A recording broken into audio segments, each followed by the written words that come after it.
O Senhor disse-lhe: sai e conserva-te em cima do monte, na presença do Senhor. Ele vai passar.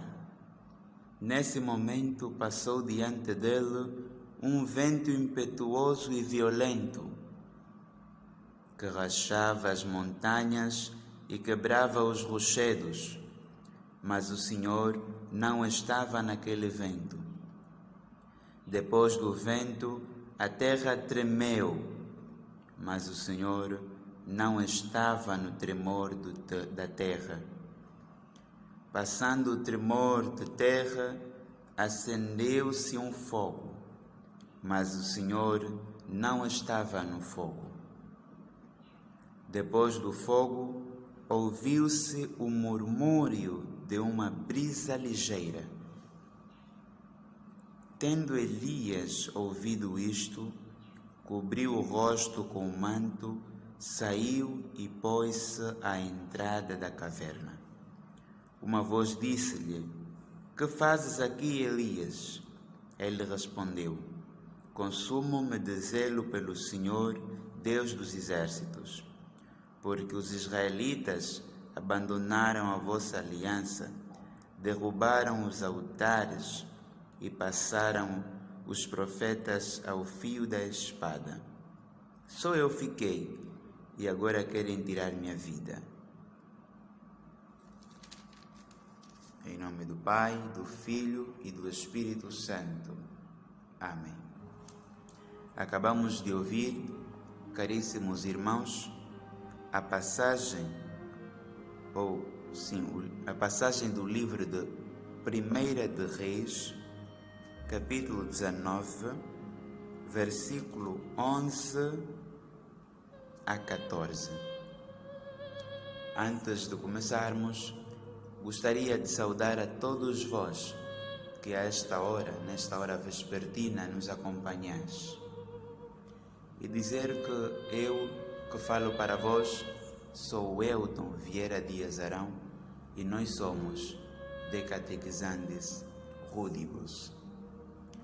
Me faço presente ou trago como tema, como partilha, o seguinte tema: a oração, o cotidiano do cristão. Oração, o cotidiano do cristão. Assim repito. Muitas coisas certamente já ouvistes falar sobre a oração. Porém, aqui estou para falar dela mais uma vez. Como o título nos sugere, a oração é o nosso dia a dia. A oração é o nosso viver. E sendo ela parte da nossa vida diária como cristão, não devemos de maneira nenhuma nos cansar de falar dela. Devemos falar sempre dela. Aliás, não só falar dela, como traduzi-la em nossa vida. Devemos orar sempre. A abordagem que hoje trago para vós tem como foco a passagem de 1 de Tessalonicenses 5:17. Orar sem cessar. Paulo faz um convite interessante à comunidade tessalônica: orar sem cessar. E é sobre isso que estamos aqui. É sobre isso que eu pretendo falar para vós e que estamos aqui para tratar. Orar sem cessar. Este é o convite que Paulo fez ontem à comunidade de Tessalônica e hoje faz a cada um de nós. Faz a todo cristão. Orar sem cessar. E nesta passagem poderíamos buscar também acrescentar a passagem de Mateus,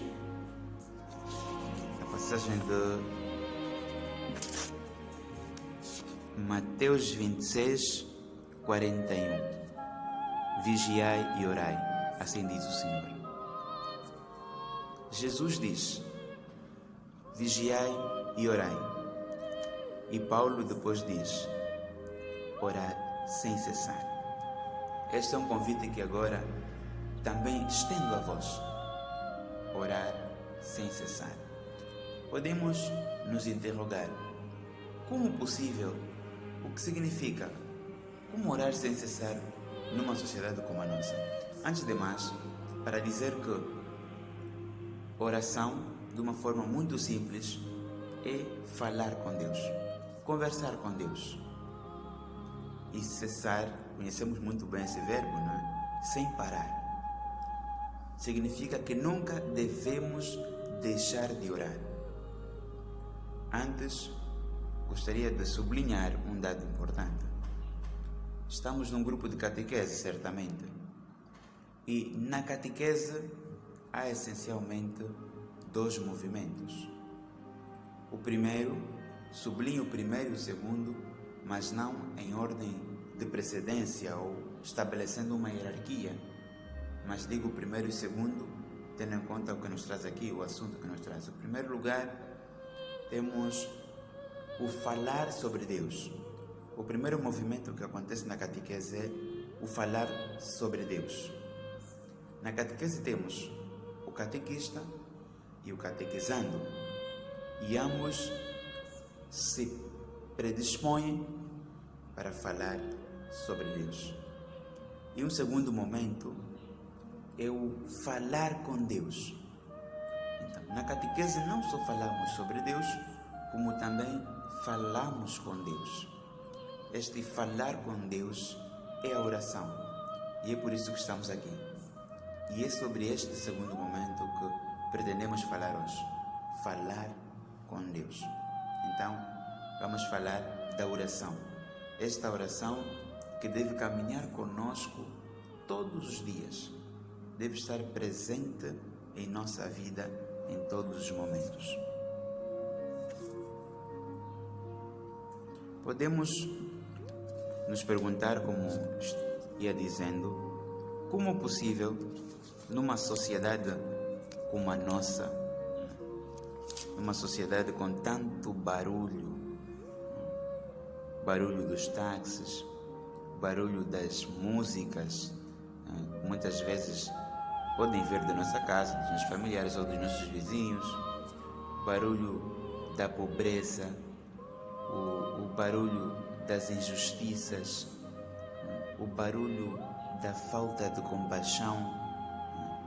Numa sociedade tão barulhenta quanto a nossa, como é possível orar sem cessar?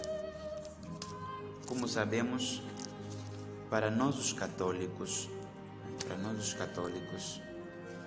a oração, e por isso, propositadamente no princípio da nossa abordagem, no momento na oração inicial, lemos o livro de 1 de Reis, o primeiro livro que lemos no início, que fala que Elias primeiro viu o vento forte, um vento impetuoso, na qual Deus não estava. A terra tremeu e tudo mais, Deus não estava. Elias encontrou Deus no último momento, que foi na brisa suave. E este é o momento, e é o modelo, se assim podemos dizer, de oração dos católicos.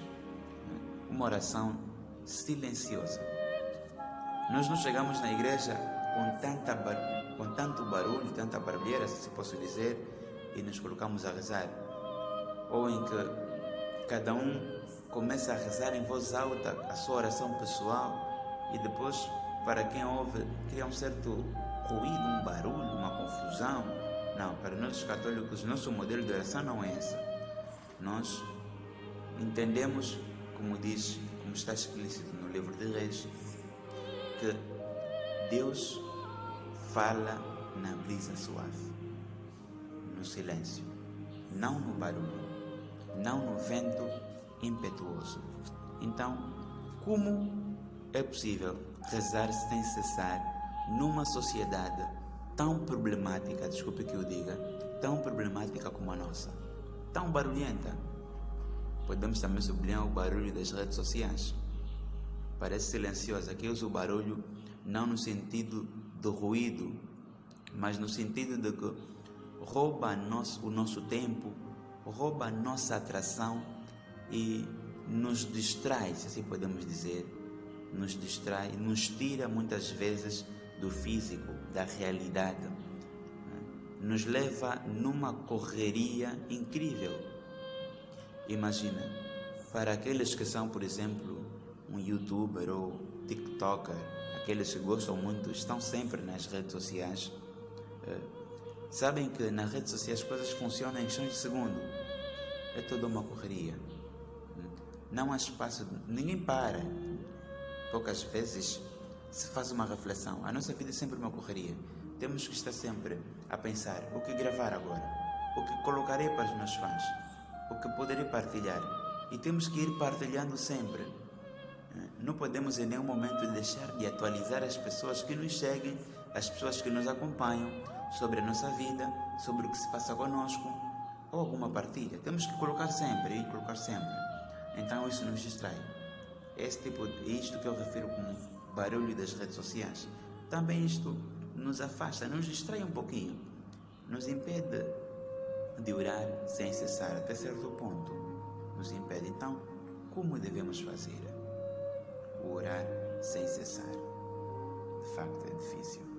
Mas quero dizer que a oração, nós às vezes reduzimos a oração como o simples ir para a capela, estar de joelhos, fechar os olhos, sei lá, estar na capela em oração, pedir a Deus, agradecer a Deus e tudo mais. Pensamos que a oração é só isso.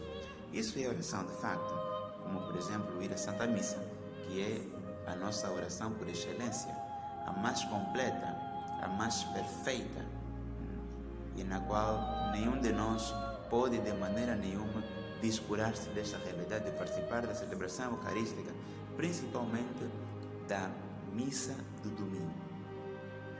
Na celebração eucarística, um detalhe, e podemos consultar ou voltar a assistir na palestra, na catequese que tivemos na segunda-feira da Semana Santa. Tivemos aqui o Santo Teólogo Álvaro Rafael, que nos falou muito bem sobre este assunto.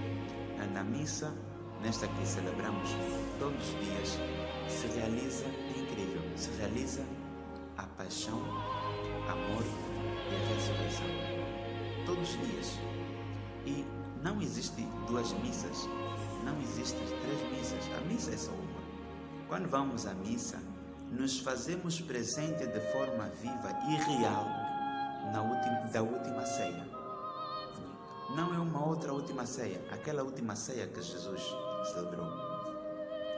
Então, quando estamos à missa, nos fazemos presente de forma real na última ceia, aquela presidida por Cristo com os seus apóstolos. Esta é a missa de agora, a missa que temos celebrado. Então, por isso é a oração mais perfeita, a oração mais completa. Voltando ao que nos traz aqui, a oração é um todo, é como se fosse um ato completo, em que a primeira parte temos essa de ir à capela, de joelho, de pé ou até mesmo sentado, em que pedimos a Deus, em que rezamos e tudo mais. Aquele é um primeiro ato. Mas a oração tem também um segundo ato, que é a nossa vida cotidiana. Nós rezamos quando ajudamos o outro. Nós rezamos quando, por exemplo, estamos numa estrada a tentar atravessar a estrada e vemos que há uma idosa, um deficiente que pretende também atravessar, e nós com muita solicitude ajudamos-lo a atravessar. É um ato de oração. Nós rezamos quando nos comparecemos com o irmão, quando sentimos a dor do outro, sentimos a alegria do outro, quando o pouco que temos partilhamos, nós também rezamos. Então, a oração completa-se desta forma. No primeiro momento, que é o ato de estar na capela, ou mesmo até no quarto, de joelhos, quando rezamos à noite, antes de dormir, de manhã ao acordar, de tarde e tudo mais, noutros momentos da nossa vida. E tem um outro ato, que é o ato prático, e que de todo a oração fica de certa forma incompleta quando praticamos só a primeira. E depois chegamos a nos perguntar: o que adianta estar sempre na capela em oração, que nem o santinho, se na nossa vida o nosso comportamento é como se fosse um pequeno diabo, não é? O que adianta estar sempre na capela, muitas vezes até para ser visto, a rezar, se não nos comparecemos com o outro? se não conseguimos ajudar aqueles que precisam, não porque não temos condições de ajudar, mas porque o sofrimento do outro, a necessidade do outro não nos interpela de maneira nenhuma. Muitas vezes, que é o mais grave, não é porque não queremos ajudar, não é porque sabemos que o outro sofre e não queremos ajudar, mas é porque olhamos o outro a sofrer e não nos interpelamos. Nem notamos que ele está a sofrer, nem notamos. Não porque ele esconde o seu sofrimento, mas vemos, evidentemente vemos e olhamos o irmão a sofrer, mas não nos diz nada, não notamos. Muitas vezes quando nos dizem, o irmão está a passar por isso e aquilo, nós, afinal, não sabia. Eu só ouvia passar e pensava que ele estava bem. Por quê? Não temos esta capacidade de sentir com o outro. Que acontecem dois movimentos: o rir com os que riem, ou o alegrar com os que se alegram, e o chorar com os que choram. O sentir com os outros. O Senhor também nos diz que não saiba a direita o que faz a esquerda, que é muito importante. Muitas vezes pensamos que, ou queremos mostrar às pessoas que nós somos homens de oração. Estamos num lugar com o nosso terço, ficamos a rodear por lá, por ali, a rezar o nosso terço, e as pessoas olham e veem, de facto, este é um homem de oração. Obviamente, neste homem de oração estamos a nos ver aí sempre a rezar, homem de oração, e é isso que nos alegra. E muitas vezes reclamamos, eu estou sempre a rezar, e as pessoas dizem que este não reza, porque nunca nos viram a rezar, este não reza. Então é um problema. Para evitar isso, começamos a rezar em lugares onde as pessoas podem nos ver e em momentos em que as pessoas nos verão que estamos a rezar. Mas isso não é o essencial. E o Senhor diz que não saiba a direita o que faz a esquerda. Muitas vezes é bom estar lá no teu quarto, é bom fechar a porta, e até é muito melhor fazer isso.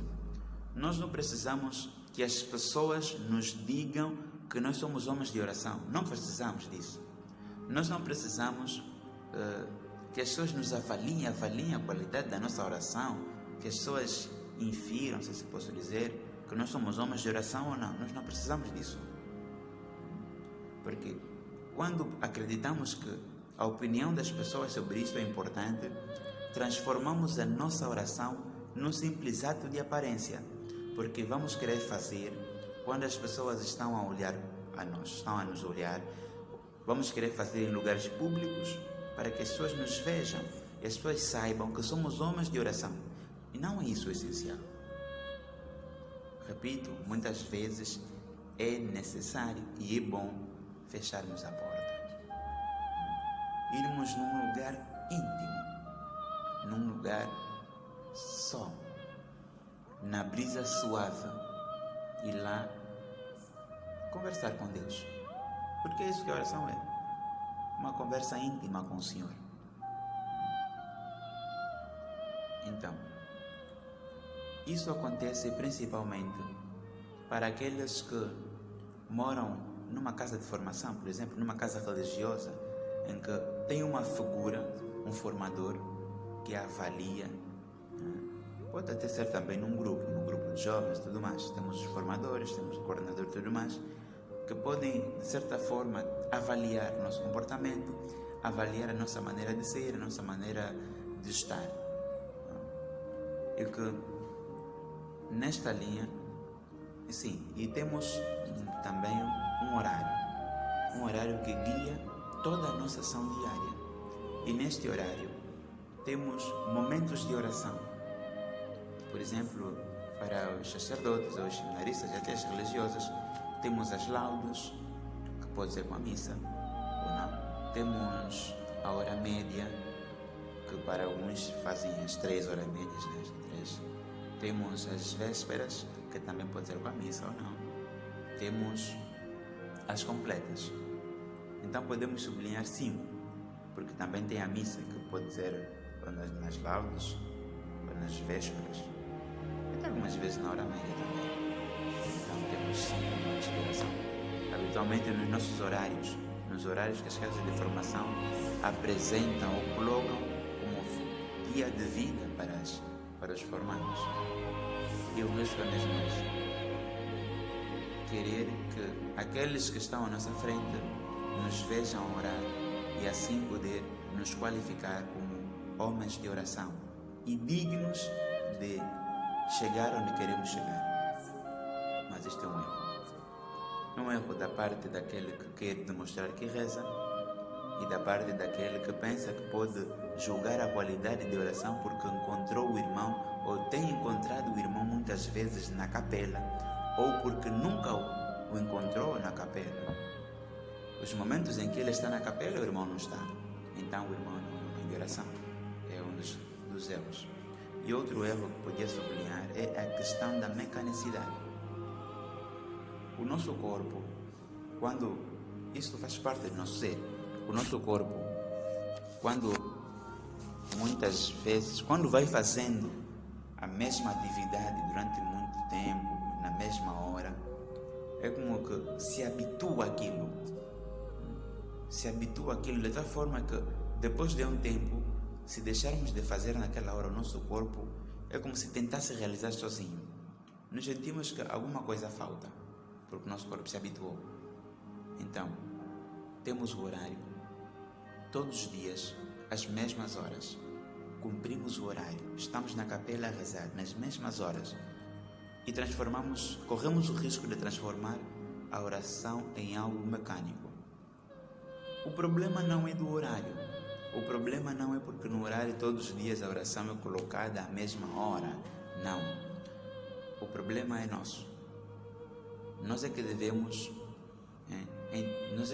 conseguir ou não deixar que a nossa oração seja um ato mecânico, porque a oração é algo interessante, como por exemplo a missa. É que a missa é sempre nova. Nós podemos repetir, e como se diz, nós católicos repetimos as orações, mas a missa é sempre nova, é sempre um ato novo. Por isso, há um exemplo, gostaria de trazer um exemplo muito interessante. Certamente muitos de vós já acompanhastes a obra O Peregrino. Sim, O Peregrino. O Peregrino debateu-se com esta frase, orar sem cessar. E ele tinha uma frase que ia repetindo sempre. Aquela frase era, não literalmente, acho que Senhor tenha piedade de nós, queria ler isso e tudo mais. E ele repetia sempre esta frase, sempre, todos os dias. E chegou um momento que, mesmo quando não saía nenhuma voz da sua boca, o seu corpo, o seu coração repetia na mesma. Tornou-se quase mecânico. Até podemos dizer que é mecânico, porque ele já não conseguia viver sem fazer aquilo. Mas, apesar disso, peregrino, por exemplo, peregrino, estamos a falar dos católicos orientais, né? Daqueles que levam uma vida um pouquinho mais ascética. O peregrino é colocado como uma grande figura de oração, por causa desse dado. Então, mais do que achar que o facto de nosso corpo se habituar e não conseguir viver sem aquilo, mais do que achar que é um ato puramente mecânico, sem espiritualidade, devemos conseguir aproveitar isso, transformar nisso num ato mais espiritual. E isso é que é de facto o rezar sem cessar. Chega um tempo de tanto rezar que o nosso corpo já não consegue viver sem ele. Já não consegue. Estamos a comer, estamos a rezar. Estamos na escola, estamos a rezar. Mesmo sem dizer nenhuma palavra, o nosso corpo se habitua àquilo. Então, a terminar mesmo já, eu gostaria de convidar-vos, ou de reforçar o convite que Paulo fez, de orar sem cessar. Hoje precisamos mais do que nunca de orar sem cessar. A nossa sessão, terminamos hoje uma sessão, mas ainda nos encontraremos para falar do mesmo assunto, para tratar desta caminhada espiritual, deste segundo momento da catequese, o falar com Deus, o dialogar com Deus. Ainda estaremos juntos. Continue atento, fique ligado. E mais uma coisa, você que nos acompanha, seja pelo nosso canal do YouTube, ou pelo WhatsApp, pelo Facebook, já fez a sua inscrição ou subscrição no nosso canal do YouTube? Se ainda, não te preocupes. Na descrição deste vídeo estará lá o link. Basta entrar e fazer a subscrição e assim poderemos fazer esta caminhada espiritual, este exercício espiritual. Muito obrigado por esse momento. Estaremos juntos, estaremos aqui algumas vezes para falar sobre a oração, para este pequeno retiro, para este exercício espiritual. Em nome do Pai, do Filho e do Espírito Santo. Amém.